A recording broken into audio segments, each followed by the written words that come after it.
I'm Teekosey, and you're listening to another round of With Just 15 Defeats, the heavyweight boxing show from the UK. And all I've got to say is, let's go, champ! Let's go, champ! Ridiculous. I'm here for a quick video to talk about David Haye's announcement of his latest opponent for Haye 2. Whoop-de-whoop-de-woo. So, what have we learned? He's going to be fighting a guy called, bear with me, Arnold Gjergjaj? Who knows? As Shannon Briggs said, no one's ever heard of him. He's a 29-0 heavyweight. He's 6'5", from Kosovo, fights out of Switzerland, and he's fought pretty much 99% of his fights out in Switzerland.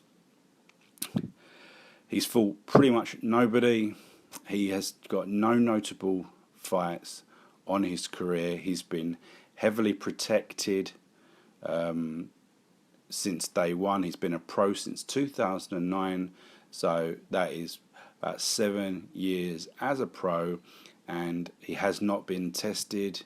He's fought for versions of a European title against pretty much nobody. He fought Denis Bakov, and he went the full distance in this fight. And let's just put that in context. A year or 6 months prior to that fight, Anthony Joshua sparked him in 4 minutes. So this, to go 12 rounds with the guy, is an appalling record. I saw a video with David Haye where he was basically saying that he asked his team, which is bullshit, he asked his team to select an opponent that was bigger than him and have an undefeated record. We know this is bullshit.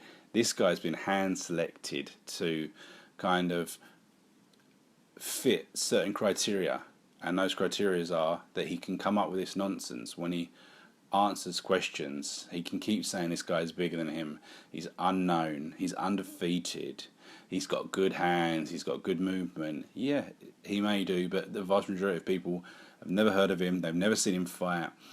None of his fights have been televised to an extent that people would know of him, and this is going to be at the O2. At present, there's no TV coverage, which is understandable. He's already been selling tickets for a fight without an opponent, so I'm sure the O2 will sell out over time. I'm sure everyone on Facebook, on YouTube, they're going to be seeing adverts every single day for this goddamn fight to try and get those tickets sold. Now, as I say, the tickets will sell. I wouldn't be surprised if he manages to get a cheap deal with Dave in the UK to have this televised again, possibly even Channel 5 after the figures that he got for that first Haye day. But it's not going to be pay-per-view TV. He's going to make a lot of money out of it. But in this interview I saw with David Haye, he's basically saying that he's managed to persuade this guy over by not really paying him very, very much, and he's taking it's risk to reward. He's not getting paid much, but if he beats David Haye, people are going to stand up and they're going to say, well, who else is next in line? And it may get him a half decent shot against someone else. David Haye kind of implied that he may get one of the top guys. Even if he beat David Haye, this guy's not going to get one of the champions. Absolutely no chance in hell. So we'll just have to wait and see. But what I think about this fight, I think it's appalling, the fact that he's already fought a chump with a good record, but a guy who was definitely not going to put up a fight.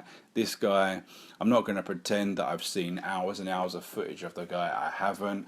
I think close to the fight, I'll go through and see what footage is there and make a more in-depth prediction on this. But I think most of us know that there's predictions that it's going to go one way. Haye, if he's in shape, he'll probably knock this guy out relatively quickly.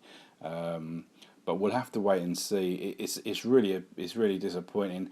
But the interesting thing about this announcement was that it was gate crashed by Shannon Briggs, and Shannon Briggs kind of summed it up with what he was shouting at him.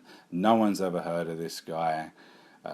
Fight someone interesting. He's in shape. He wants the fight. but David Haye was implying that he knew that Shannon Briggs had needed a brain scan. He wasn't going to get that. He wasn't going to get the approval from the British board to have a fight in the UK. And David Haye, he wants to have these fights in the UK and the O2 because he knows he's going to be getting the money. David Haye also said that he had had no discussions with Shannon Briggs prior to this.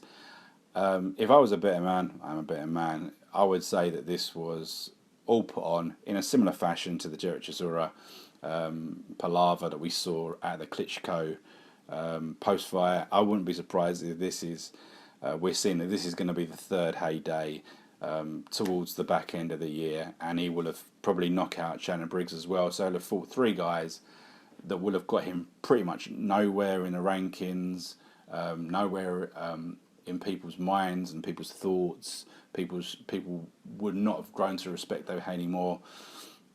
So it's a really disappointing that he did not decide to opt for someone on people's radar that the general public may have heard of. I know it's not important that the general public will have heard of them, but the fact is that this is most likely going to go out on free-to-air TV. There's going to be a few million people watching it, and if he just blows someone over in 30 seconds again, even the casual fan is going to be like, this is bullshit. So, let's go, champ!